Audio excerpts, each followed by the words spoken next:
Assalamualaikum warahmatullahi wabarakatuh. Kami mahasiswa dari Institut Agama Islam Nasional Laroiba Cibinong Bogor, Fakultas Tarbiyah Prodi Pendidikan Agama Islam, kelompok 4 semester 7. Video ini dibuat untuk menyelesaikan salah satu tugas UAS dalam mata kuliah Pendidikan Anti Korupsi dengan dosen pengampu Ibu Siti Hadianti Dini, SOS MPD. Kami dari kelompok 4 terdiri dari 6 anggota kelompok yang masing-masing bekerja sama dalam memenuhi tugas dengan judul materi nilai dan prinsip anti korupsi. Sebelum kami masuk ke pembahasan lebih lanjut, izinkanlah kami memperkenalkan diri terlebih dahulu. Yang pertama dengan saya sendiri, Anissa Fadilah. Yang kedua ada Sabina Alfani. Yang ketiga ada Fiona Nur Zahra. Yang keempat ada Fadlatul Musyarofah. Yang kelima ada Bella Amanda, dan yang terakhir ada Nadia Lestari Fidini. Assalamualaikum warahmatullahi wabarakatuh. Perkenalkan, nama saya Nadia Lestari Fidini. Di sini saya akan menjelaskan pengertian korupsi dan unsur-unsur korupsi.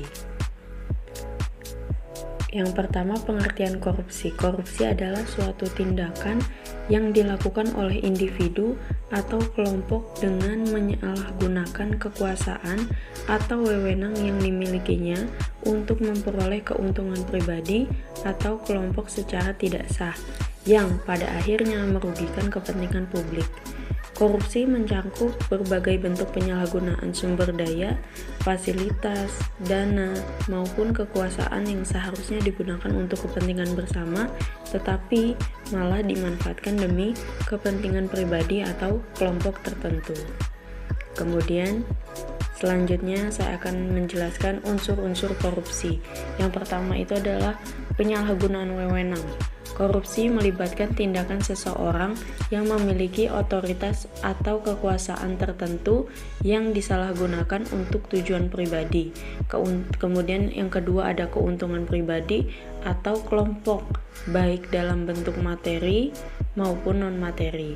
Yang ketiga ada tindakan korupsi selalu berdampak pada kerugian bagi masyarakat umum atau negara. Yang keempat yaitu pelanggaran terhadap hukum, seperti hukum pidana, peraturan administrasi, atau etika profesi. Baik, terima kasih. Sekian dari saya yang akan dilanjutkan oleh selanjutnya, yaitu jenis-jenis korupsi. Korupsi terbagi atas 5 pembagian. Yang pertama yaitu ada suap. Suap ini adalah suatu tindakan pemberian atau penerimaan sesuatu yang bernilai seperti uang, hadiah, ataupun jasa untuk mempengaruhi tindakan pihak lain dalam posisi kekuasaan atau otoritas. Yang kedua yaitu ada penggelapan. Penggelapan ini adalah suatu tindakan pengalihan dana atau aset milik negara maupun perusahaan untuk kepentingan pribadi. Yang ketiga yaitu ada nepotisme.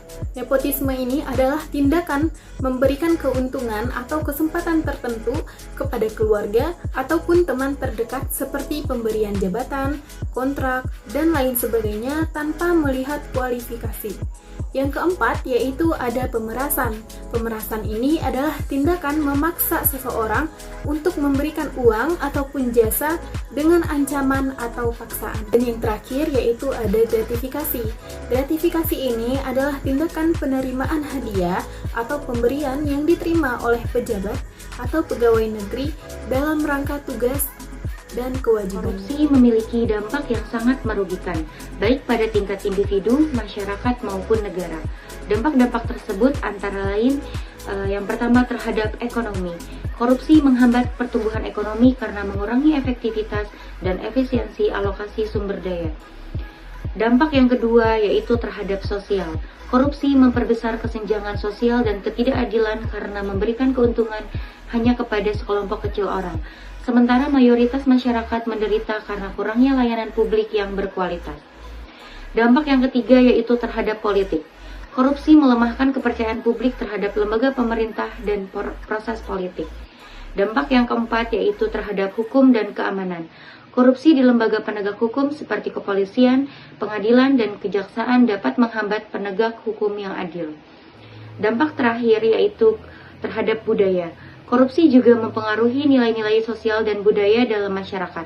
Ketika korupsi sudah menjadi hal yang biasa, sehingga nilai kejujuran dan integritas sangat menurun. Untuk mencegah dan menanggulangi korupsi melibatkan berbagai pendekatan. Di antaranya yang pertama adalah pendidikan anti korupsi. Pendidikan tentang nilai-nilai anti korupsi sejak dini di sekolah dan di masyarakat umum dapat membantu menanamkan budaya anti korupsi.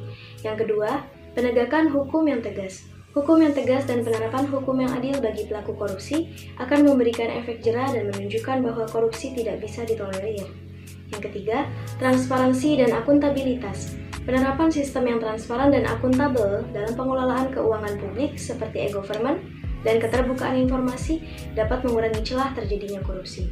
Yang keempat, pelibatan masyarakat.